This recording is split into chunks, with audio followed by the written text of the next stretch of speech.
नमस्कार। मैं विकास कुमार झा गोवा पर केंद्रित अपने उपन्यास राजा मोमो और पीली बुलबुल के संग पणजी में मौजूद हूँ।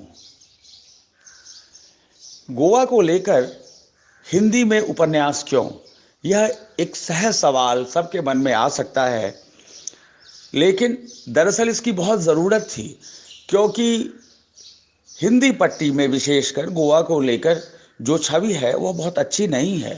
और इसका जिक्र गोवा के मूल निवासी और देश और दुनिया के जाने माने कार्टूनिस्ट स्वर्गीय मारियो मिरांडा ने भी मुझसे किया था। और यही कहते हुए मारियो मिरांडा ने मुझसे पेशकश की थी कि मैं हिंदी में गोवा पर एक उपन्यास लिखूं, क्योंकि गोवा का इमेज दुनिया में, देश में और हिंदी पट्टी में बस यही है कि गोवा के समुद्र तट पर कम से कम कपड़ों में लोग धूप सेकते हैं, शक्कर शराब पीते हैं, मौज मस्ती करते हैं। लेकिन दरअसल गोवा वह गोवा नहीं है जो छवि इसकी अब तक प्रचारित रही है।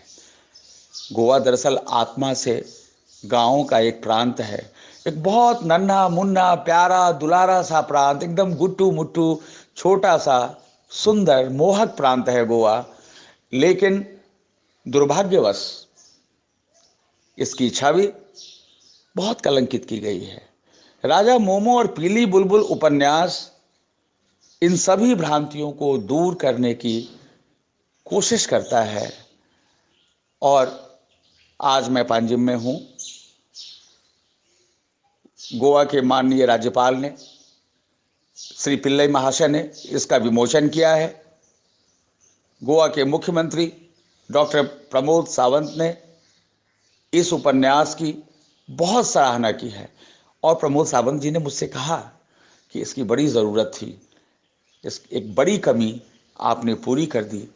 गोवा इस बात के लिए हमेशा आप बहुत कृतज्ञ रहेगा। बहरहाल उस कृतज्ञता की अपेक्षा करके यह उपन्यास तो मैंने नहीं लिखा है, लेकिन अपने देश के एक बहुत प्यारे प्रांत की सच्ची और सही कहानी लिखने की कोशिश मैंने ज़रूर की है। राजा मोमो और पीली बुलबुल गोवा पर केंद्रित एक ऐसा उपन्यास है जो गोवा के कण कण से आपको सुपरिचित कराएगा। इस उपन्यास का कुछ आरंभिक अंश आपके लिए। पणजी कभी इतना सुंदर नहीं था जितना कि वसंत की आज की सुबह।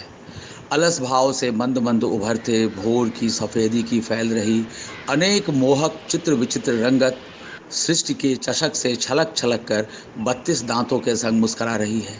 भूत सफ़ेद, शुभ्र सफ़ेद, मोती सा धवल सफ़ेद, ओस के कण सा पारदर्शी सफ़ेद, फिर मलाई सी शुद्ध गाढ़ी सफ़ेदी के बीच से खरबूज सी फूटती हल्की गुलाबी आभा, एक शिशु की कोमल अशीत आत्मा का अजगैबी रंग, एकदम बिंदास गोवन सोसेगात का दुधराया वातावरण, यानी लेट बैक रिलैक्सेशन, बेफिक्री मौज, पूरा चैन यानी सुस्ती की मस्ती, यानी बारिश से धुलकर निकली हुमकती इठलाती वसंत की हवा आज की यह सुबह दुलार में पणजी की नाक से अपनी नाक रगड़ रही है।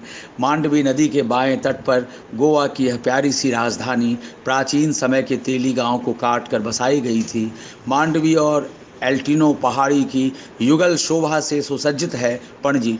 भारत का यह सबसे नन्हा मुन्ना प्रांत गोवा यूं ही नहीं रोम ऑफ द ईस्ट कहलाता रहा है, और पूरब के रोम गोल्डन गोवा की मनोहर राजधानी है पणजी। अनंत में अभिराम पणजी पर वसंत कुछ अधिक ही मेहरबान होता है। फरवरी का महीना हालांकि होता तो नन्हा मुन्ना है, सबसे छोटा और गुट्टू मुट्टू, पर अनुराग में यह साल का सबसे लंबा महीना जान पड़ता है। और 2016 साल की यह फरवरी महीना तो कुछ ज़्यादा ही राजा बाबू बनकर आया है। सैंड्रा रॉड्रिक्स के होठों पर सुबह सुबह बरबस आनंद थिरक गया। हाँ, अ वंडरफुल डे। आज 5 फरवरी है। कल से 4 दिन का कार्निवल शुरू। कल शाम 4 बजे से किंग मोमो के संग पणजी का कार्निवल फ्लोट परेड निकलेगा। The narrow streets our smiles wide, carnival is just to reach the town, mom has a rose in her teeth, the baby wears a crown. Carnival के आने के साथ ही जहाँ जाने कहाँ से भर भर कर खुशी आने लगती है। पणजी हवाई अड्डा, मडगांव और Vasco the gamma railway station पर मुंबई सहित देश के विभिन्न हिस्सों से गोवा का कार्निवाल देखने बड़ी संख्या में पर्यटक उतरने लगते हैं। विदेशी पर्यटक भी कहाँ रुकने वाले, खुशी चारों तरफ से उमड़ती है। मेरी कहानी राजा मोमो और पीली बुलबुल उपन्यास की इसी टोबैको स्क्वायर से शुरू होती है, जहाँ मिस्टर सी डायस की मूर्ति है और ये जीपीओ है पांजिम का। यहाँ से इस ठीक जीपीओ के पास डाकघर है पांजिम का।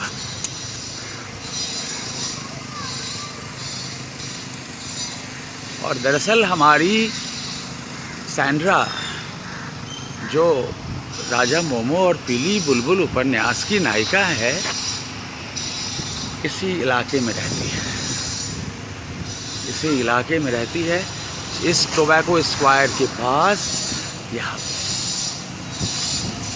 ये जनरल डायस का के ख़ानदान का ये कासा दे मोएडा है एंड ये मिंट हाउस कहलाता है। ये मिंट हाउस कहलाता है और ये रही मांडवी नदी सामने।